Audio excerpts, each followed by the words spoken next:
Una buona notizia, anche se preceduta da agitazione e spavento. Siamo nel parcheggio dell'ospedale di Campo San Piero. Un uomo che si esprime in un italiano stentato chiede aiuto alla portineria. Le operatrici presenti fanno fatica a capire. Lui chiede una carrozzina, riesce a spiegare che la moglie è in auto ed è incinta. Il tempo di fare una telefonata, per un'operatrice di uscire dall'ufficio e guardare in direzione dell'auto, e la scena è quasi incredibile. La donna aveva già partorito e teneva in braccio la piccola neonata. Immediato l'intervento dei medici e dell'ostetrica che hanno soccorso la donna e hanno ricoverato mamma e bambina. Incredulo e felice anche il padre, un marocchino che con la moglie hanno già 3 figli e vivono a San Giorgio delle Pertiche.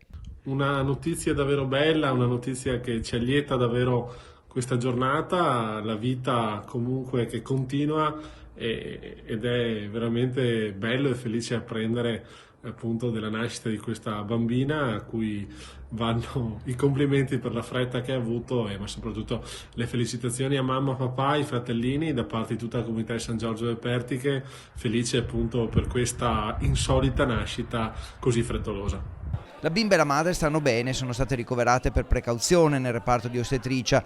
Tra le tante notizie negative, compresa quella di alcuni contagiati proprio nell'ospedale di Campo San Piero, questa invece fa guardare al futuro con molto più ottimismo.